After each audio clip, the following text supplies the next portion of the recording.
I just say at the beginning that they were different? Let me try it again. So a whole verse would be.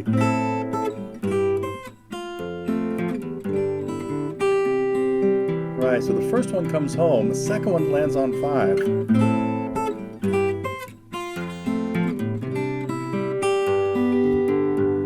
Pretty clever. Then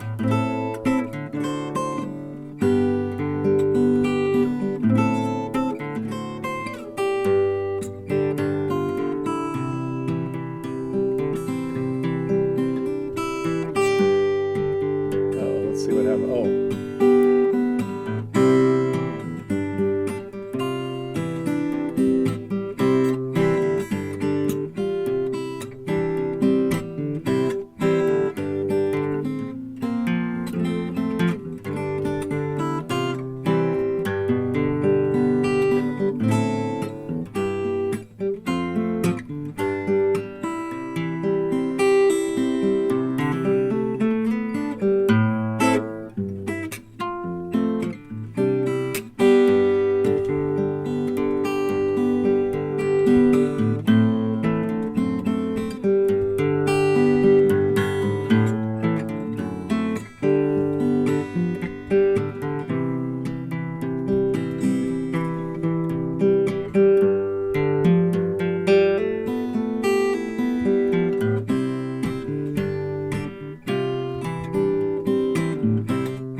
You know, I don't think I have any solo arrangements of Rolling Stone songs. I should remedy that. That one's just running through my head because I heard it playing as I was running through, as music was playing this morning, and I thought, that's a beautiful tune and a great chord progression. So that is, of course, Ruby Tuesday. I'm sure you recognized it. Yeah. It's May 17th, and I think I mentioned last week. I did mention this last week. This was on a student review. I mentioned that I was going to get to this Billy Joel song, and I got sidetracked. But when I went back to listen to Billy's version and realized that Tommy's was significantly different, and it created a whole ethical crisis for me. But never mind. So let's see, a couple exciting things going on. One thing I'm gonna get to today. A few people have asked me about. Well, let me back up. Recently, I've had a couple students work on songs that I really felt were important for them to work on, and they said, "Oh, I don't even really like that song," and I said, "I don't even really care. You have to learn this song. It's really important for what is, for your growth as a guitar player." And so a little bit later, I'll talk about what are maybe my top 5 or 6 finger picking songs. I'm working on a whole plan of my top 10 to 15 songs in each category: flat picking, finger picking, strumming. Anyway, so we'll get into that a little bit later. That's going to be part of the Inside the Mind series, I think. So I'm way just speculating here as to some things that might be going on, and so ramble.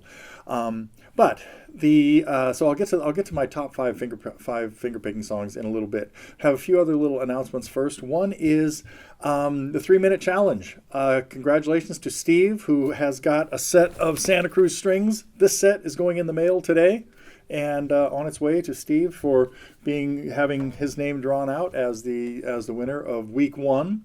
We are, of course, today is the end of week 2, and so Tuesday in a couple of days we'll be drawing another winner from the second week. But it's just so cool to see what everybody's working on. So I appreciate it when you put in more than just the minutes you put in, but like what you're working on, studying pentatonic scales or whatever, or working on your English on on pool shots, whatever it is.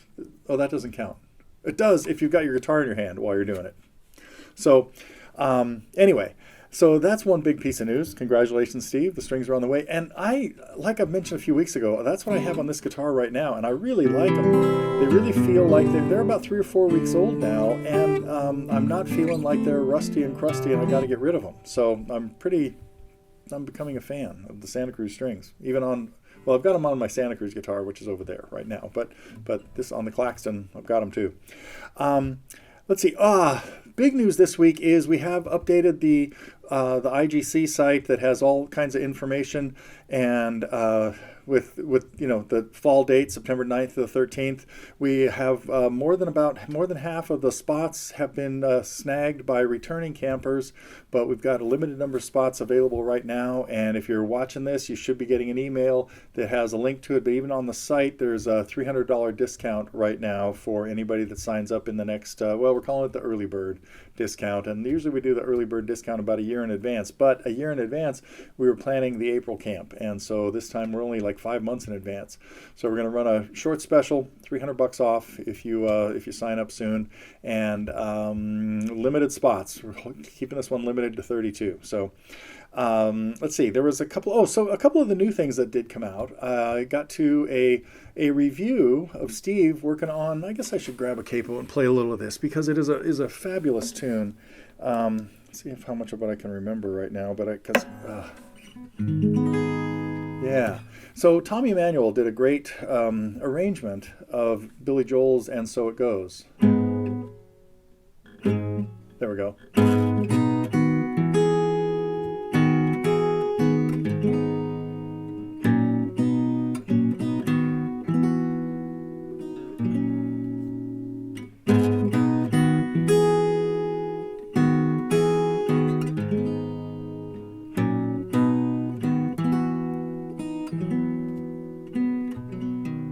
That's basically the verse. Then there's a chorus.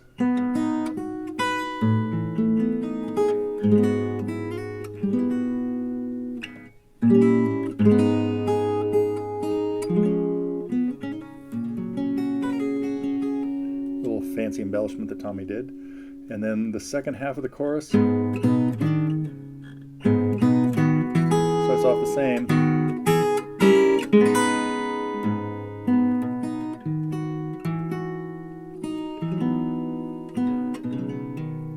Anyway, I'm hoping to get to a full lesson on that pretty soon because I'm really getting more inspired to do lessons on instrumental arrangements of tunes. So that one fit right up in the alley of what's going on. So that was one of the new things we had this week.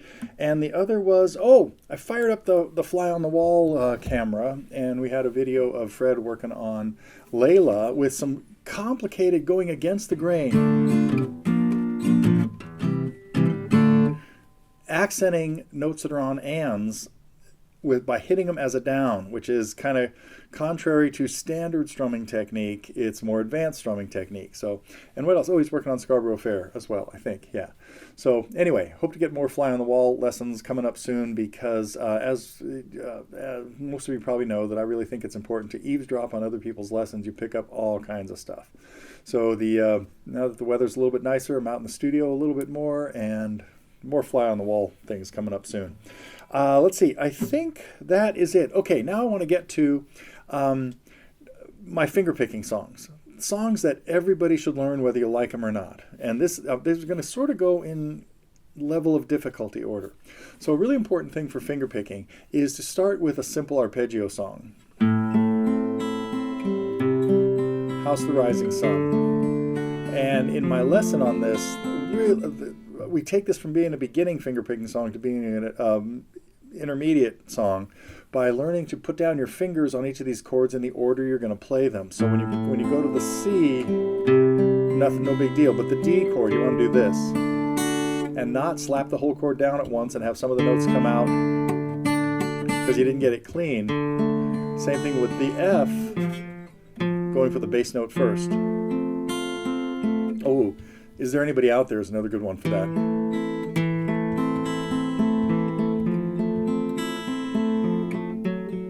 Anyway, but the second arpeggio song that people should work on is Hallelujah. Both of these are a 6-note pattern, and both are which are in 6/8 time, as it turns out. But you'd use the same pattern for a song in 3/4, like Time in a Bottle.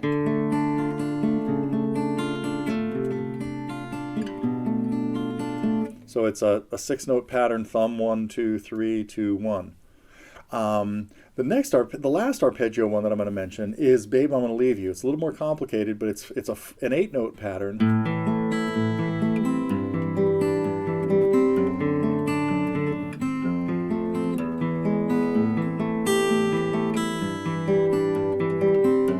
Okay, so those 3 songs, really important to at the beginning of your fingerpicking career is to get good at arpeggio songs. Then you start working on songs that have alternating bass notes in them. And the simplest one, maybe not the simplest, but a really good one to start with there is Landslide. For their version, it's of course capoed, but it's just a very simple 4 bass note pattern and a finger played after 3 of them.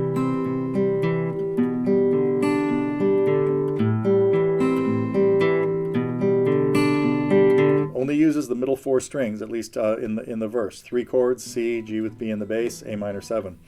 And so that's a really good. You got to not get psyched out by the fact that on the record it's really fast, just so you really hear this.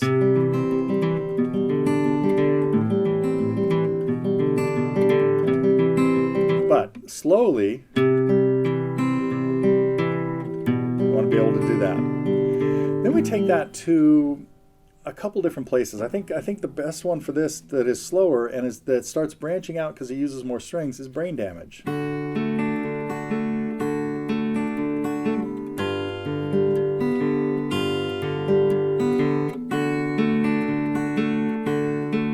really basic finger picking pattern that starts with a pinch on the first beat.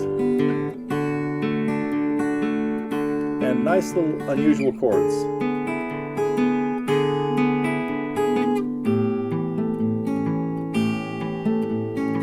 Now, David Gilmour doesn't do it like this. I use this as a finger-picking exercise. So he doesn't keep a steady bass note going in it, but because there's all kinds of other instruments, mostly keyboards going on behind it. And then Blackbird, absolutely essential to get the hang of Blackbird, played with your thumb, always alternating to the 3rd string. A lot of people play this many different ways, particularly doing this. Using your index finger for the 3rd string. Don't. Use it as a song where you're keeping a steady alternating bass going. I guess one more. That's 6. But if I was going to throw in one more, the last one would be Dust in the Wind, because it's also very fast. So don't let that scare you. It's pretty much the Brain Damage pattern. Pinch, thumb 1, thumb 2, thumb, except it has another 1 in there on the and of 4. And the introduction to that is just, even if you don't play the rest of the song, I rarely have anybody play the rest of the song, sometimes through the progression, but just the C's to A minors with the moving note on the 2nd string.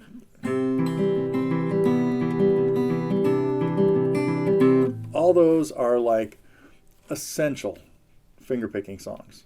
Okay, next week I'll talk about some more essential songs, probably flat picking ones. We'll get into those a little bit later, and then we'll have some more formal stuff up at the site in the near future.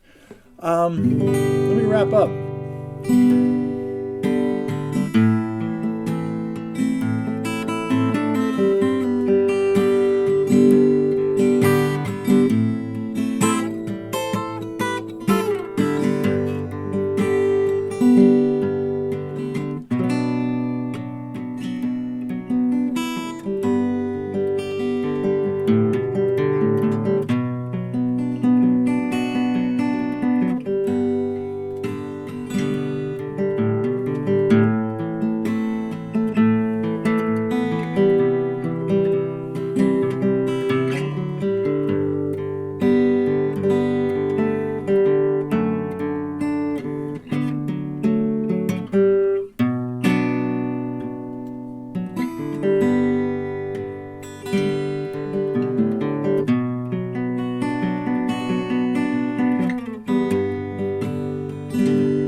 There are a lot of great Rolling Stones tunes that I should be doing arrangements of.